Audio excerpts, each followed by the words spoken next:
hey everyone, we've got a brand new sponsor. BagsUnlimited.com. BagsUnlimited.com has a huge catalog of vinyl supplies, from record sleeves to storage boxes to cardboard mailers, record bags, and more. Whether you're just starting your collection or you're already the biggest record shop in the state, you can buy your vinyl supplies direct at BagsUnlimited.com. And now, on with the show.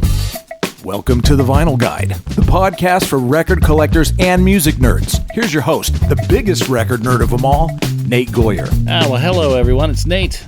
Welcome to, what episode is this? Oh, dear Lord. Episode 463 of The Vinyl Guide, the podcast for record collectors and music nerds. And this week, dear people, we are welcoming Lee Loughnane of the band Chicago. Lee's a founding member of that outfit. He was there at the group's earliest stages, recorded their debut in 1969, and here, some 55 years later, Lee is still recording and touring with the band. So, little backstory here. In 1971, Chicago was rising in prominence and were booked to play a concert at the just-completed Kennedy Center, essentially being the first band to play there. And this event was recorded and tapes stored and nearly forgotten about. So now, some 50 years later, Rhino Records is releasing a 4 LP or 3 CD set of this performance. There are some teasers online, one of which is really cool. It's the first performance of the then future mega hit Saturday in the Park, which was just freshly written, and it debuted at the Kennedy Center before the band recorded it and the rest of the world heard it. Now, you can get the vinyl box set at store.rhino.com and check out the tour dates at chicagotheband.com. They're touring at the moment with Earth, Wind & Fire, and a quick Google of those shows is quite outstanding. So make sure to catch them if you can. And hey, if you like records and hearing tales directly from the artists and more, then you gotta follow the Vinyl Guide podcast in your podcast app. It's simple. It's free. It ensures you catch all the great episodes we have, some 450 plus available anytime, including Joe Bonamassa, episode 453, Managing the Miles Davis Archive with Vince Wilburn Jr., episode 452, Dweezil Zappa stopped by, episode 445, producer Jack Douglas sharing tales of his time producing John Lennon's Double Fantasy, Aerosmith, Cheap Trick and More, episodes 439 and 440, and hundreds more episodes and interviews. It's free. Just hit the follow button in your podcast app, and you're all set to enjoy everything the Vinyl Guide podcast has to offer.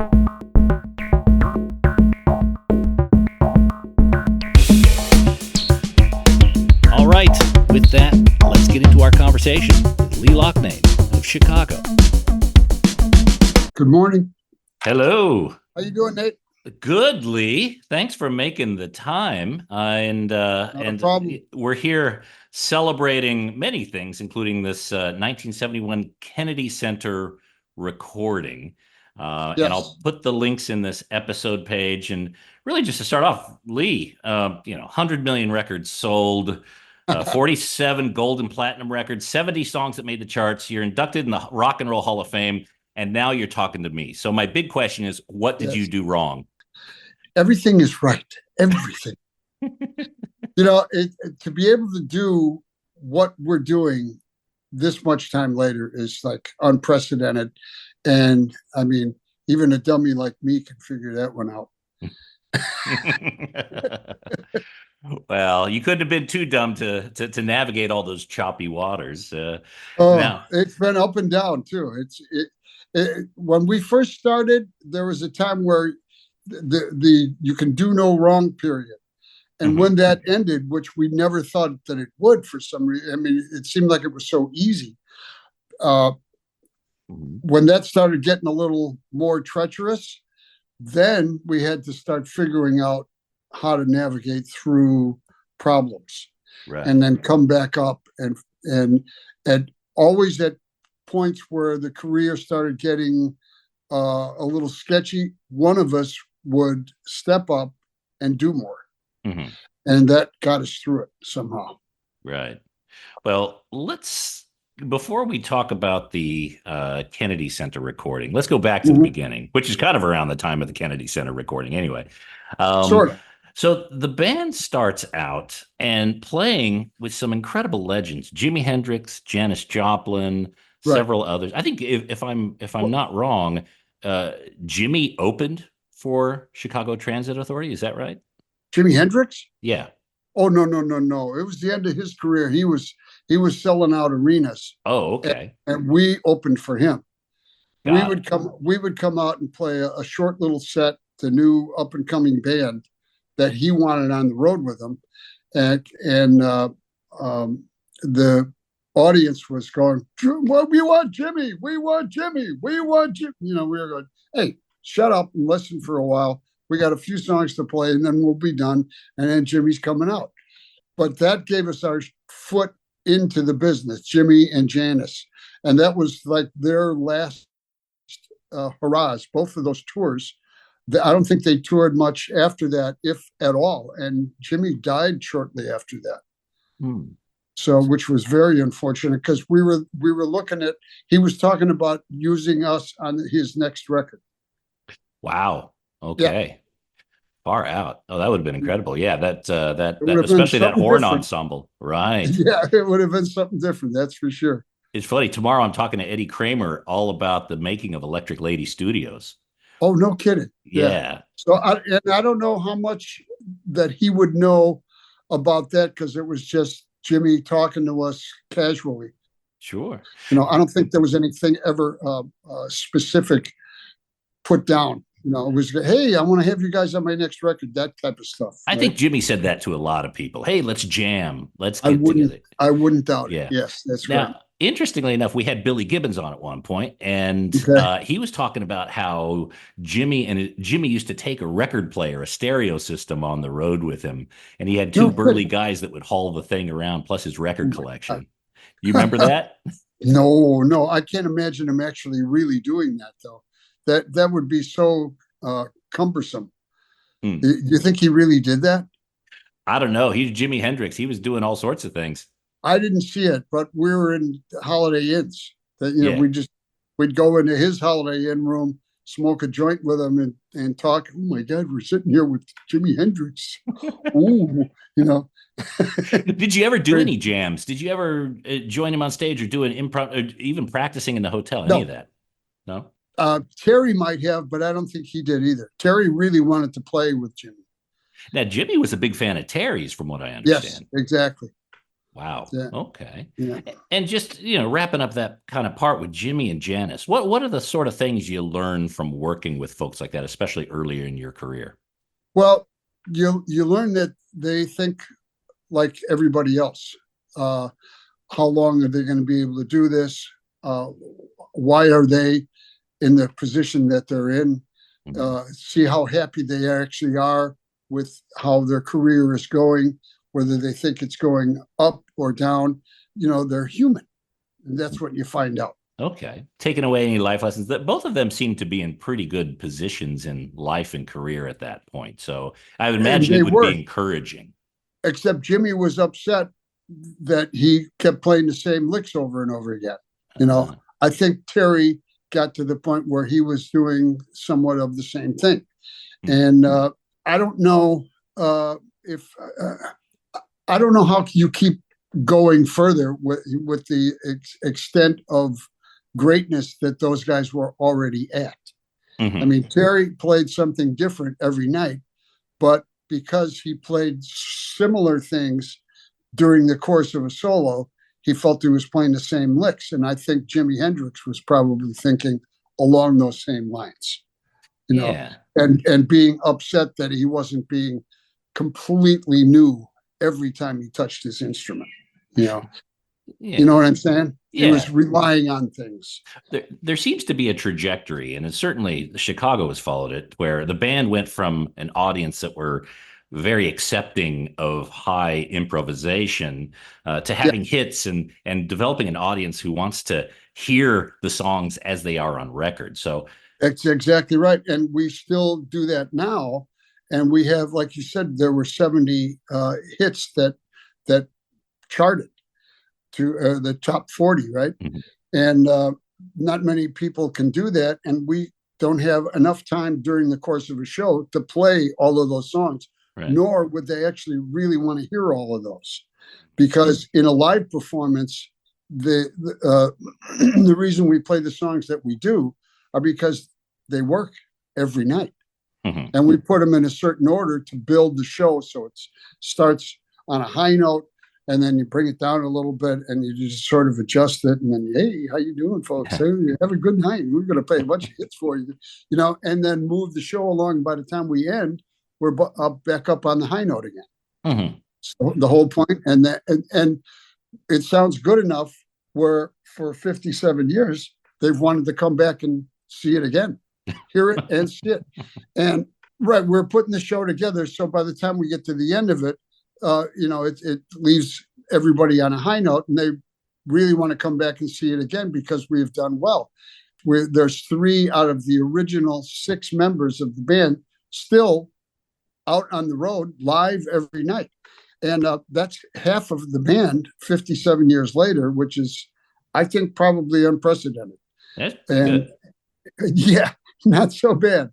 And the guys that we have brought in to complement the rest of the band are so good, and they grew up listening to the same tunes. So, and we allow them to put in their own personality and not try to make them play. You got to play exactly those notes that were played on the record, because that would handcuff them, really. Yeah. They get to play the same tunes that they grew up with, their versions of how that went. And a lot of times they come in and go, oh, that's what that chord was. Ooh, sorry. And you know what I'm saying? They learn the correct versions of the tunes, or whatever it is, but they get more comfortable with playing with us. And it's working great. And this particular band, what we have now, I think it's been like 4 years or so that we've been together, which is longer than most bands are together anyway. Right. I mean, just the newest guys in the band have been 3-4 years already. And we're not gonna stop anytime soon. Yeah, well, that's good. And you guys are touring with Earth, Wind, and Fire, which must be insanely great. All those horn sections together. Tell me a little bit about working with Earth, Wind, and Fire on this tour. It's another band that has a legacy of songs like we have, that they survive on their own concert tours every year, no matter what. And they pull in a lot of people every night. And they want to hear them over and over again, where they keep coming back and want to see it again. And it's great playing with them. They are experienced musicians. If something goes a little bit awry, doesn't stop anybody. We just keep going. We start at the beginning of the song, we go to the end of the song, and that's when it ends. There's no, oh my God, the computer stopped. Oh, around. The computers are there to enhance stuff that we do on the stage. You do things that like fill out background vocals and stuff like that. But if the computer goes off, we keep playing. Right. That's how it works. The song's not over yet. You keep going until the song ends. Right? Or the power goes out. And then you play acoustically. Yeah. Well, with the trumpet, you don't have to worry too much about that. That's right. We still don't stop. We did that in Las Vegas one night. The power went out completely. We were doing beginnings. We kept going until the end of the song. Yeah. If you stop playing, they may not pay you. Good luck with that. So I'm going to tell people they can check out the tour dates at chicagotheband.com. I want to go to this Kennedy Center recording because it's quite remarkable. This recording is now this new album. There's a 4 LP version and a 3 CD version. It was recorded in 1971. Correct. And I don't remember how it was recorded. There must have been a recording truck because, we were just showing up, doing a sound check and then playing the show. And have you heard it already? I've heard it. Yes, absolutely. Yes. Yeah. So when you listen to it, you realize that Saturday in the Park was just being written, was a brand new song. That was, in fact, we played it for the first time on that show. And Peter Cetera sang the lead vocal at that point. So we hadn't decided who the lead singer was going to be on the song. We were still sending it back and forth to different guys to see how it would sound the best. And obviously, Robert ended up singing the song. And that's one of the signature songs of the band. But to have Peter singing it was really strange for me the first time I heard it. I had forgotten that we had the Stones to practice new material for the next album while we were doing a prestigious gig.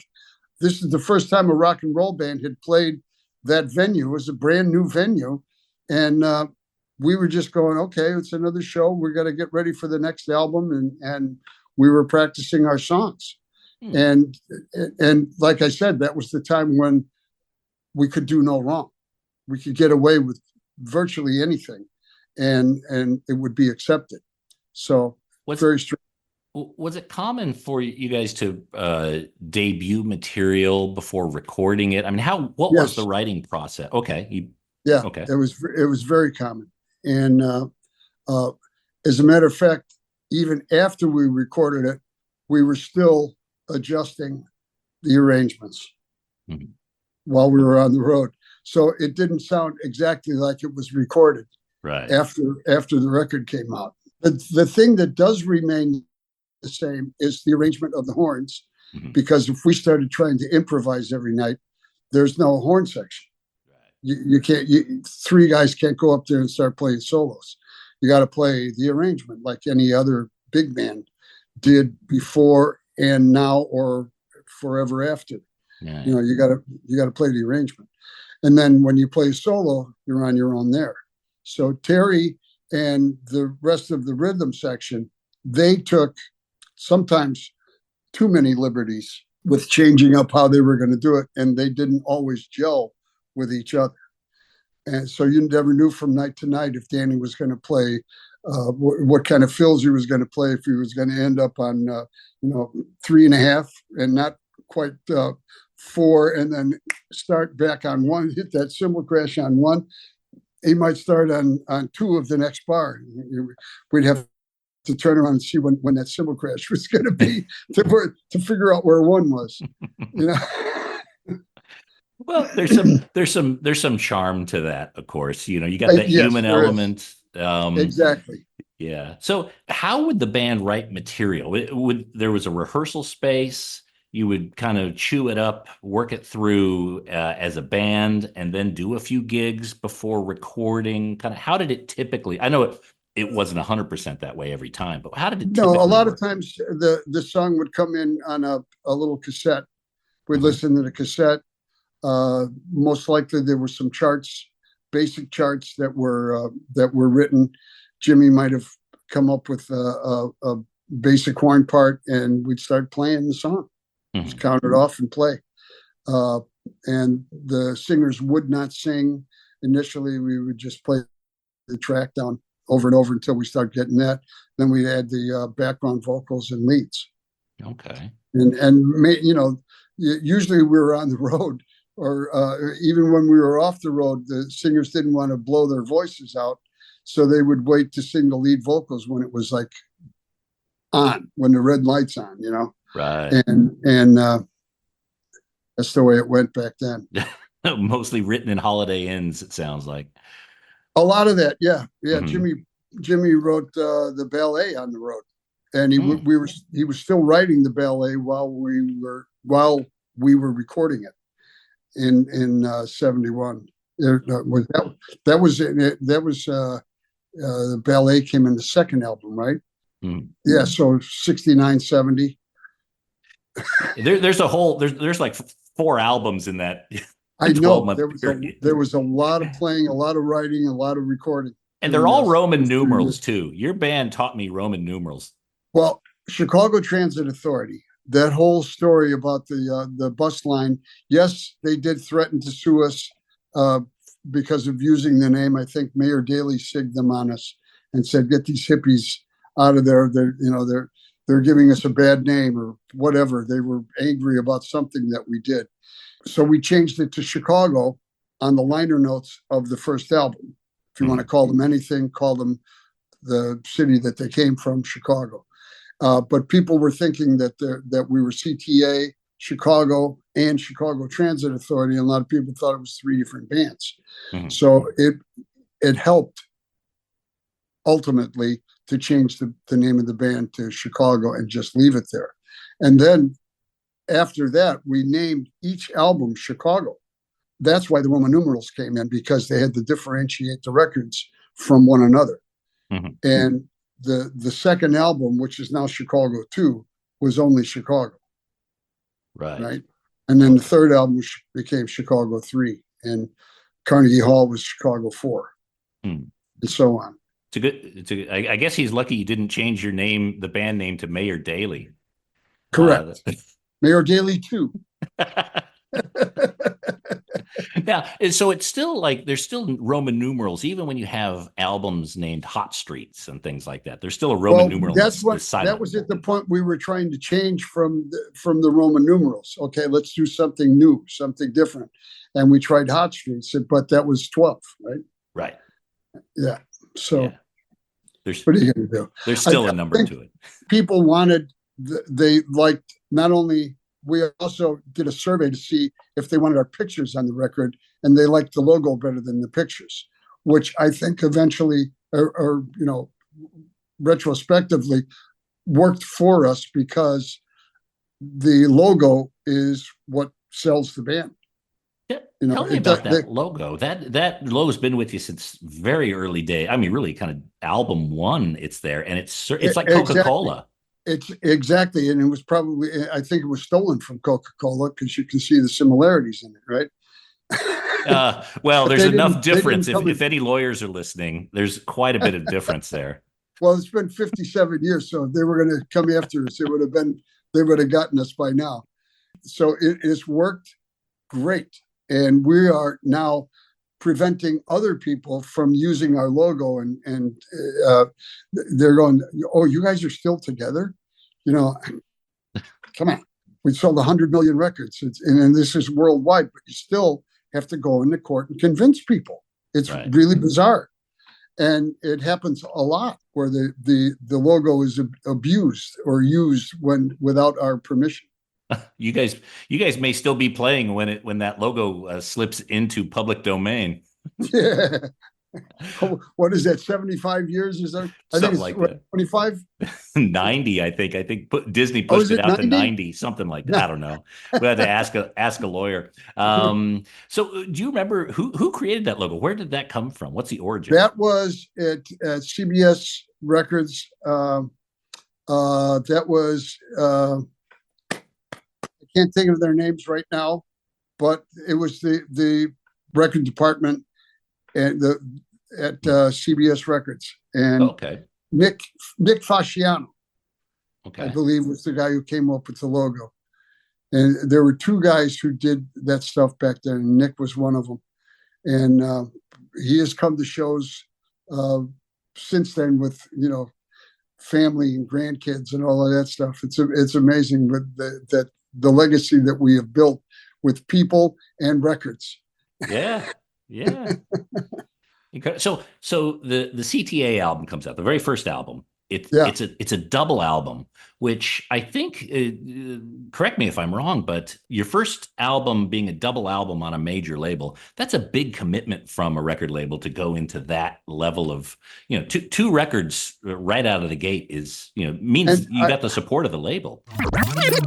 Hey there, all you record nerds. I want to tell you about BagsUnlimited.com. BagsUnlimited.com has a huge selection of vinyl record supplies. Whether you collect LPs, 7-inch singles, 78 shellacs, or anything in between, BagsUnlimited.com will sort you out, from polyline sleeves to cardboard record mailers to 7-inch storage boxes and archive quality record sleeves. Protect your records of any size and shape at BagsUnlimited.com. Whether you have a small personal record collection collection, or you're running a massive record shop, you can grab a small supply or even buy in bulk at bagsunlimited.com. And they've got some really incredible, unique stuff. Bagsunlimited.com even has special size sleeves made especially to protect your box sets, storage boxes and sleeves for cassette tapes, protective supplies for reel-to-reel, and yes, even 8-tracks. Just go to bagsunlimited.com, click on audio supplies, and prepare to be impressed by all the options they have. That's bagsunlimited.com. Hey there, audiophiles. If you're seeking stylish furniture to showcase your stereo and record collection, well, look no further than SidetrackedWorkshop.com. Sidetracked Workshop designs extraordinarily elegant record cabinets and consoles that add sophistication and panache to your music hobby. Handcrafted in the good old USA in the vinyl-loving city of Portland, Oregon, Sidetracked Workshop's designs are a music lover's dream. Made with real walnut veneered wood and brass accents, these gorgeous designs add class and taste to the record room and ship fully assembled and ready to enjoy. Just check out the designs for yourself at SidetrackedWorkshop.com. Look, you spend thousands of dollars on records. Don't keep them in a crate, and don't risk your records on those feeble wooden pegs from IKEA. Your music deserves the dignity of Sidetracked Workshop. That's SidetrackedWorkshop.com. Elegant solutions for the vinyl lifestyle. Oh, and hey, record nerds, don't forget to clean your records with the very best and safest record cleaner, the Groove Washer. Make your records look and sound their very best and store them with confidence using the new Groove Washer Groove Guard record sleeves. You gotta try this out. It makes a huge difference to the quality of your vinyl experience. Ask for the Groove Washer by name at your local record store and accept no substitutes. Or head over to groovewasher.com and use discount code VINYLGUIDE10. All hail the Groove Washer. That's groovewasher.com, discount code VINYLGUIDE10. Correct me if I'm wrong, but your first album being a double album on a major label, that's a big commitment from a record label to go into that level of, two records right out of the gate means and you got the support of the label. I don't think they really wanted to do that. Okay. But the songs were so long, there was only, if we had done one record, there would have been like 3 songs on the record. Mm-hmm. So there were probably, I'm almost positive, contractual concessions that we made that we had no idea we were making. We were just playing songs in the studio. So, we trusted our manager to put it together. And I think ultimately, obviously, we're still doing it now. So we worked through whatever might not have been good for us during that time. Yeah. But we just kept playing, and as long as you keep doing good shows, people come back to see you. So that's why we're still here now. So it's always been the strength of the music, I think, that has kept us on the map. So the songs for the following albums, Chicago 2, Chicago 3, were a lot of those already formed at the time you did the CTA album? Yes, we had been rehearsing the first album for months and months. When we first came out to California, we had a house on Holly Drive underneath the Hollywood Freeway, mm-hmm. and we rehearsed every day. And most of us lived in the Holly house. And then when the guys who were married brought their families out, they got apartments about a half a block away in the same apartment building. And so we would always, they would come over and we would play for hours and without being harassed by other people. It was amazing. Very few complaints from the people in the neighborhood. So I think that's unusual as well. You usually would go, man, can you guys keep it down? What the hell's going on? Well, they got the sound of the Hollywood Freeway over them. I mean, it's probably a welcome break. Well, it was sort of down the block. The Hollywood Freeway was a bit away from us. We were like, you have to go under it to get, down the street to where we lived. Yeah. But I'm sure the music had to be loud. Mm-hmm. It was amplifiers. There was no in-ear monitors back then. Yeah. So there was no what you have now. You can go into a bedroom and record an entire record. No one even knows you're doing music at all. Mm-hmm. You know, but then loud. It was loud. Yeah, and there wasn't any acoustic treatment. It was just a house you rented. Exactly. There was no zero. You just play. So a lot of the songs on 2 and 3, they were already formed. Do you recall how we were writing 2 and 3 after the first one was the one that was pretty well prepared while we were in the studio. We had been rehearsing those songs for months. When we went on the road with the first album, that's all we knew. We played that every night, and we were adding additional songs. We were doing Beatle covers and other songs that we were still playing from the club days. Mm-hmm. And as we started, and AM radio wouldn't play the songs as we released them initially from the first album. It was becoming successful because we were doing the college circuit across the country. So the colleges were playing the entire album on their stations, which ultimately became FM radio. But the AM radio didn't want to play the records, or said they couldn't play them because we hadn't had a hit yet, which is like catch-22. How are you going to have a hit if you don't play the record? Right. What's the deal? And the second album was being written while we were on the road performing the first album. When we went in and recorded it, AM radio had an interest in Make Me Smile. Now, the ballet that came out of the Ballet for a Girl in Buchanan, which was like 14 and a half minutes long. And there's no way that they're going to play 14 minutes on AM radio. So they wanted to extract the Make Me Smile portions out of the song. The beginning, Make Me Smile, and then the reprise at the end, put those together. That was our first single. And in fact, the ending of it still bothers me today, but that's the only way we could get the record on the radio. Mm-hmm. And, you know, the dun, dun, dun, dun, dun, dun, dun, dun, dun, dun. What? That's it? You know, but there was no more time for anything else. So we just truncated everything and ended it. One fell swoop. But that became our first hit. Then we went back and re-released the songs off the first album.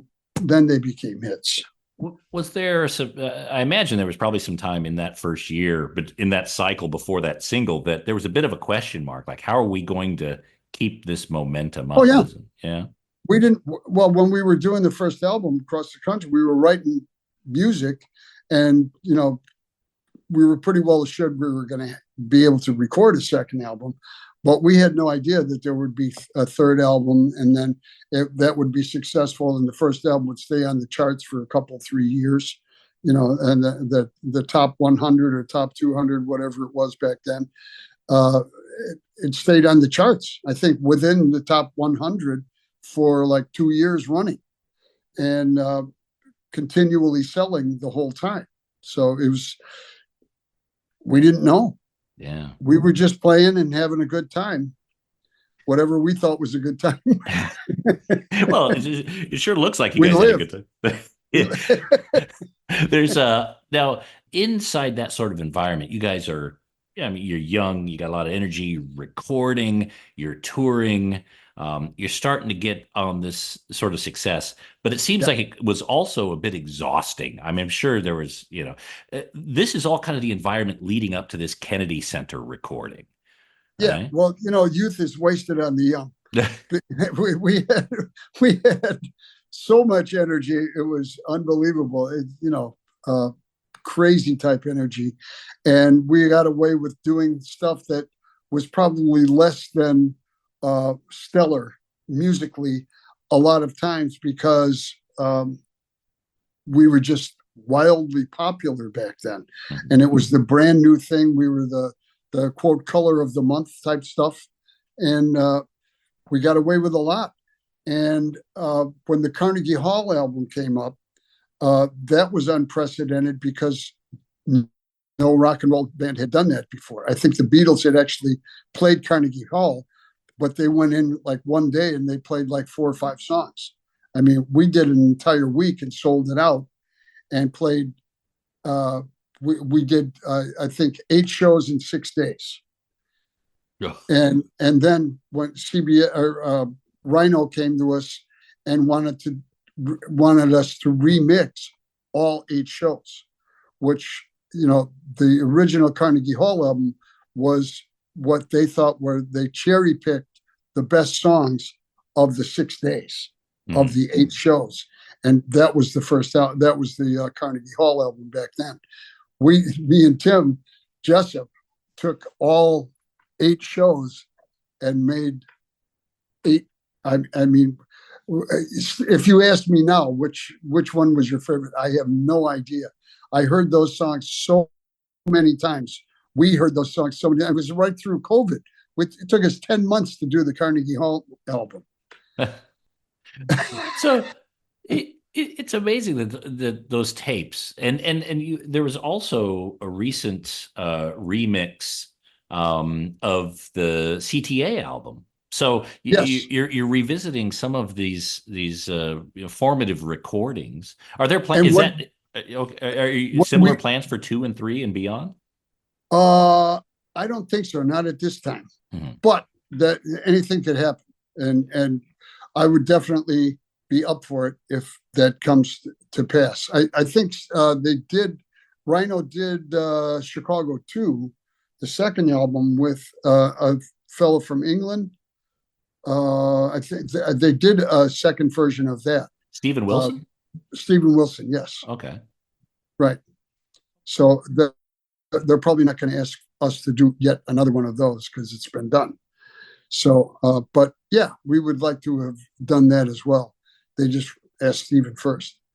But, you know, it was great to be able to do that and realize that the Carnegie Hall album, we had that youthful energy and all of that exuberance, and we would just, you know, count the songs off and play them. And it was just, we were on the road all the time. So we were so used to playing.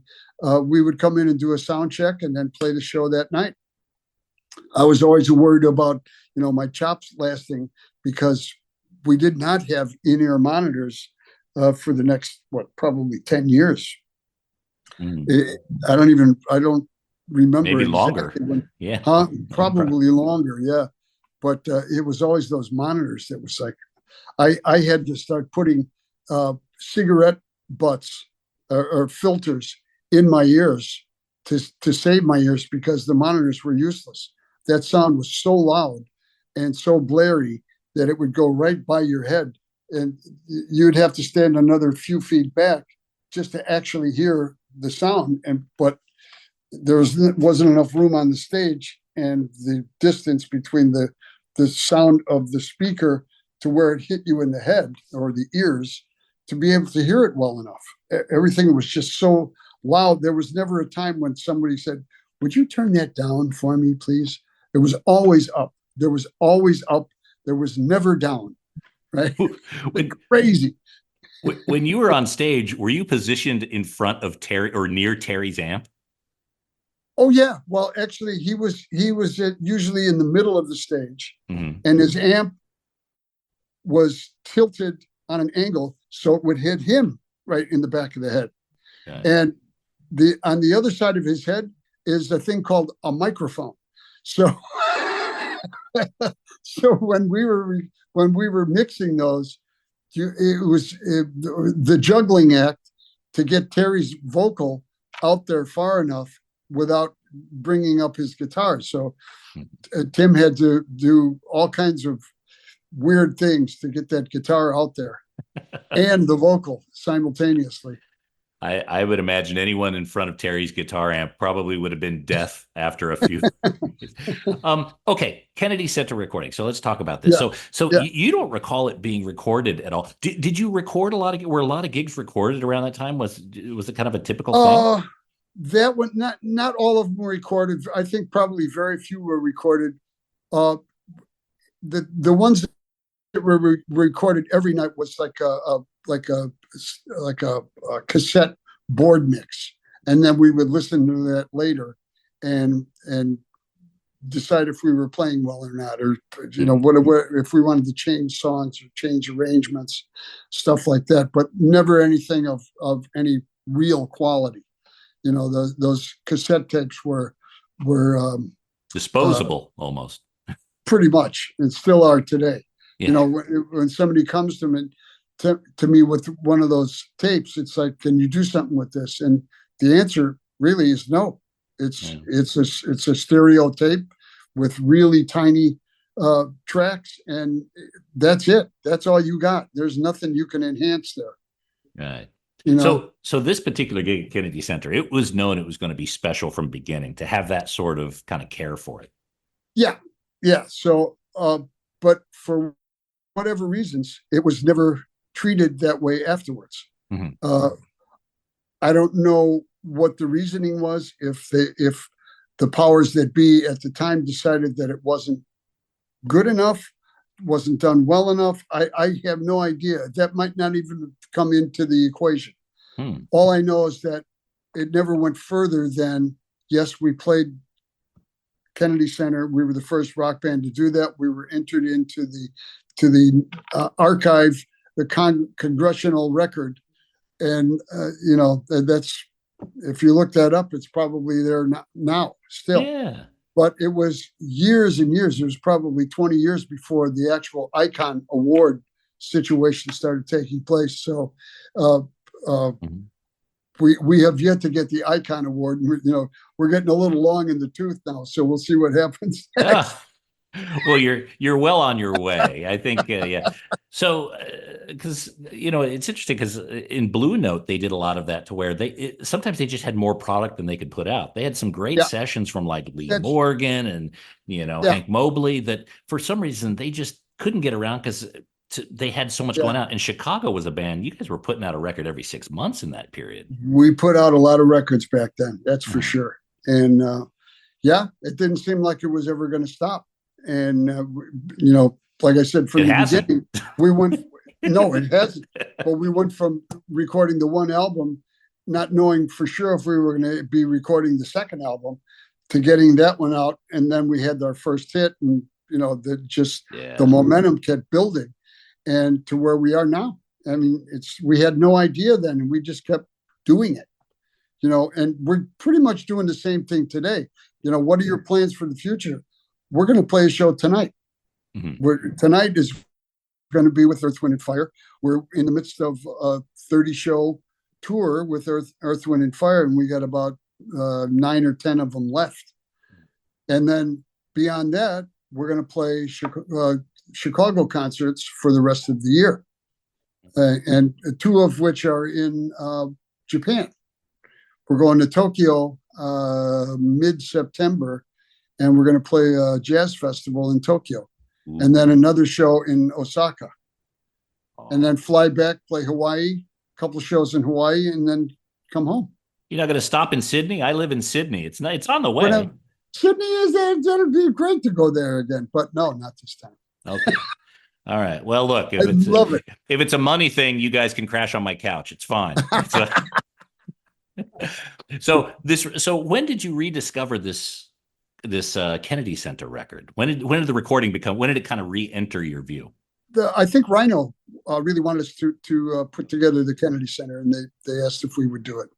And we might have asked them if they wouldn't mind if we did it. Okay. No, I think we sort of threw our name, because we didn't want Steven to come in and do it. Sorry, Steven. Yeah, and you did a good job on 2, but I know where the bodies are buried on the records. You buried some of them yourself. Pretty much, yeah. But I mean, where the guys were standing on the stage. Pretty good recollection of where that vocal guy is. I only did a couple of little vocals, and I wasn't continually singing or playing guitar, but you had to go search these things out on the multi-track to find them. And it was fun doing that and extracting those things out and seeing if I actually played it well enough. And most of the time, oh yeah, it's not so bad. All right. How delighted were you when you heard that the introduction for Saturday in the Park? Because that's the first time it was played live. Any outside band member heard it for the first time there? That it sounded good. Yeah, it sounded good. It sounded like that. The track was together for Saturday in the Park. The only thing we hadn't decided on was who was going to sing it. Yeah. But everything else, I think, was done for that. Dialogue, however, was one of the first times we had played that. And I think we had been playing that for a while, but there was no dialogue part 2. Right. It got up to the guitar solo. We ended up the guitar solo, and I think the horns played do do da do do da da da ba ba ba ba ba ba. We were done. There was no, we can make it happen. Yeah. Well, it's still being worked on, but that is, again, I was that is such a fun recording, a piece of history, really. Yeah, pretty much. Yeah. Now, is there a vault of unheard Chicago songs or gigs that you're aware of?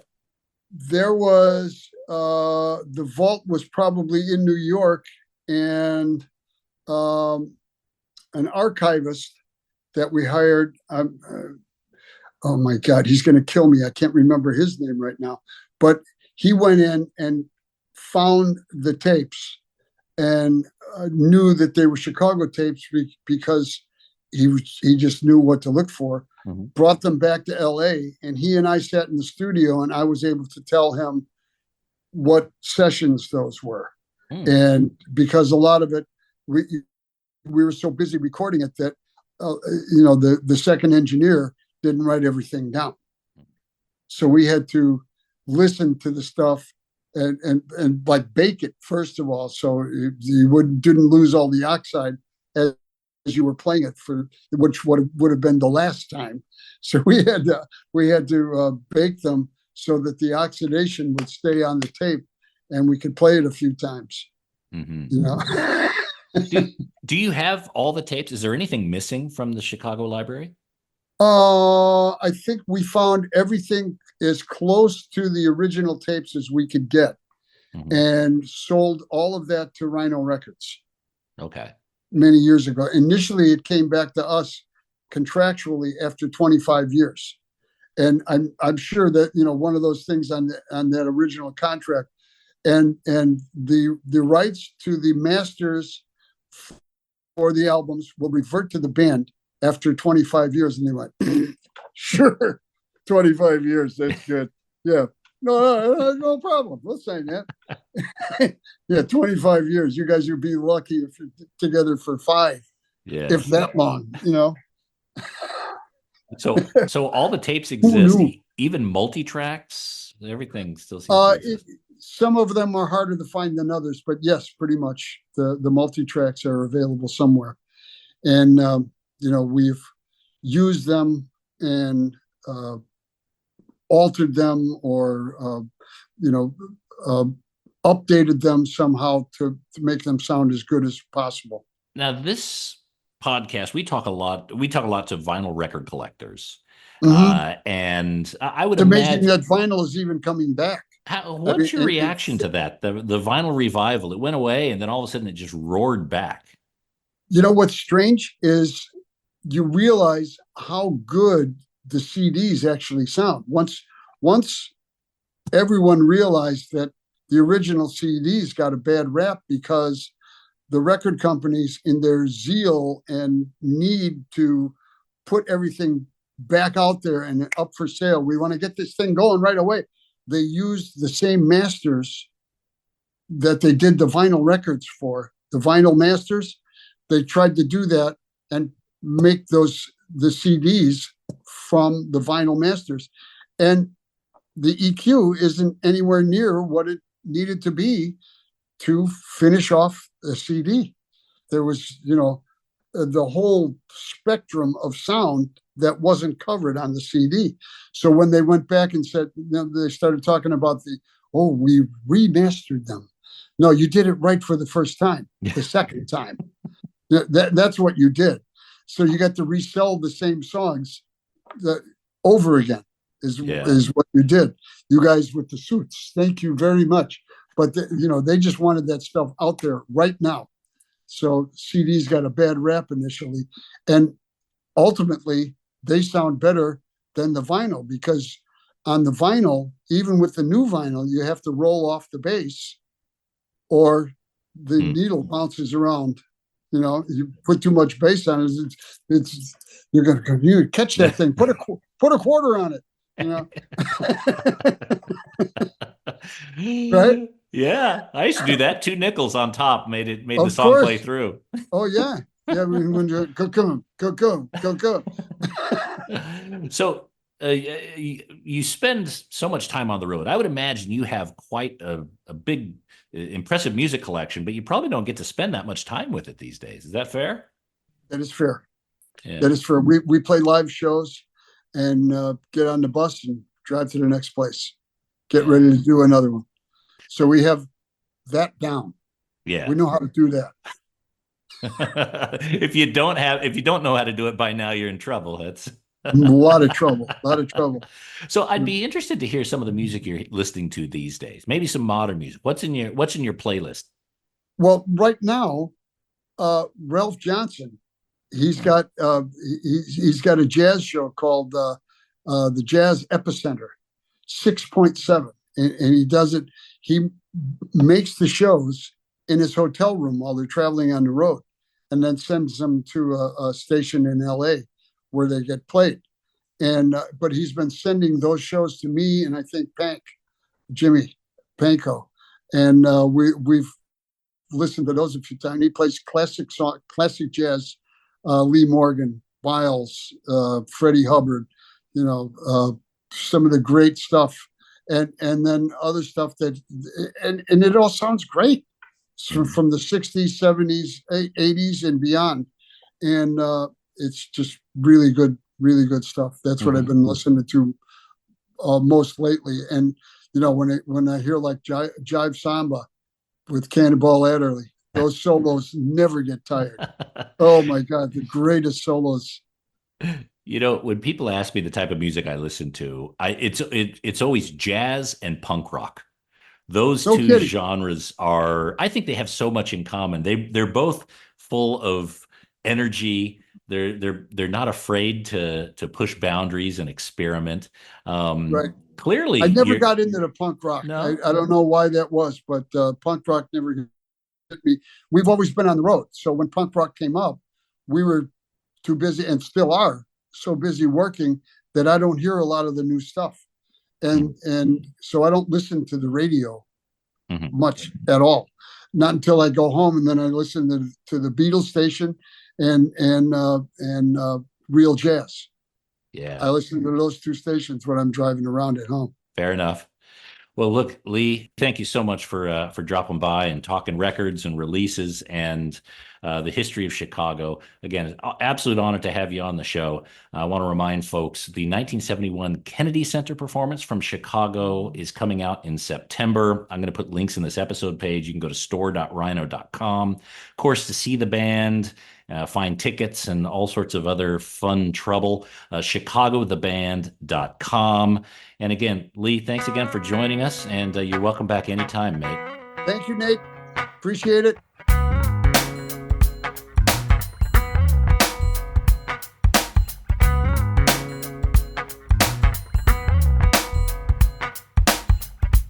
There he is, Lee Loughnane of Chicago. Really nice guy.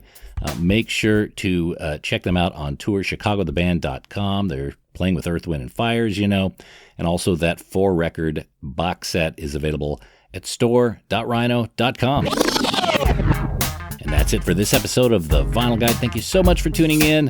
Appreciate everyone who's sharing these episodes on social media, putting them in Reddit forums and Facebook groups, putting them on their feeds and tweeting them out or Xing them out, whatever you call it these days. That is certainly appreciated. And everyone who's leaving positive reviews on Apple Podcasts, Spotify, that's a huge help too. All right, we'll be back shortly with a brand new episode. So until we talk next time, get out there and buy some records, people. Cheers.